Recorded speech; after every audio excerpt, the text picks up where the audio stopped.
அனைவருக்கும் வணக்கம். நோயற்ற வாழ்வே குறைவற்ற செல்வம்.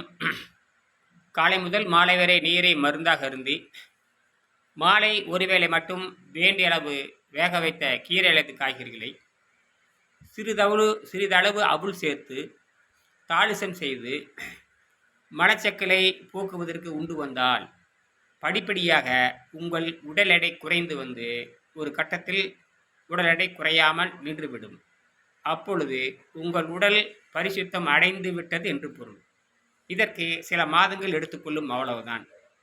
நீங்கள் எவ்வளவு நாட்கள் கடுமையாக நோயில் பாதிக்கப்பட்டிருந்தாலும் கூட இது ஜெர்மனிய ஒரு விஞ்ஞானியால் கண்டுபிடிக்கப்பட்டு திருவள்ளுவரால் 2000 ஆண்டுக்கு முன்னாடி பரிந்துரைக்கப்பட்டு இறுதியில் தமிழ்நாட்டைச் சேர்ந்த வெங்கடேசன் என்கிற விஞ்ஞானியால் ஒருங்கிணைக்கப்பட்டு சுய ஆராய்ச்சி பண்ணி 8 வருடத்திற்கு பிற்பாக தான் இந்த புத்தகம் வெளிவந்தது.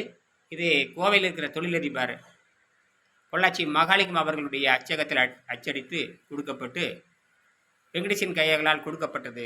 அவர் உலகெங்கும் பரப்பி வருகிறார். நானும் இதை பரப்பி வருகிறேன். ஆகையினால் எளிமையான வழியில் உங்கள் ஆரோக்கியத்தை கற்றுக்கொள்ளுங்கள். பசித்தாகத்தை கட்டுப்படுத்த முடியாதவர்கள் யாரும் தப்பிக்கவே முடியாது.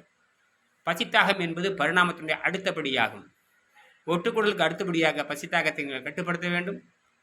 பசித்தாகத்தை கட்டுப்படுத்துவதற்கு முறையான பயிற்சி இருக்க வேண்டும். அதற்கு தேவையான சிறிதளவு தண்ணீரும் சிறிதளவு கீரைகள் இருந்தால் போதுமானது. நீங்கள் உங்கள் பசித்தாகத்தை கட்டுப்படுத்தி உடலில் இருக்கிற அனைத்து நோய்களும் நீக்கிவிடலாம். பிறகு நீங்கள் விரும்புகின்ற பொழுது சைவ உணவை சாப்பிட்டு நீங்கள் மீண்டும் சுத்தப்படுத்திக் கொள்ளலாம். இது எளிய பயிற்சியாகும். உலகத்தில் அனைவரும் இது கற்றுக்கொள்ள வேண்டும். தெரிந்து கொண்டவர்கள் பிறருக்கு சொல்லித்தர வேண்டுமாய் அன்புடன் கேட்டுக்கொள்கிறேன். நன்றி.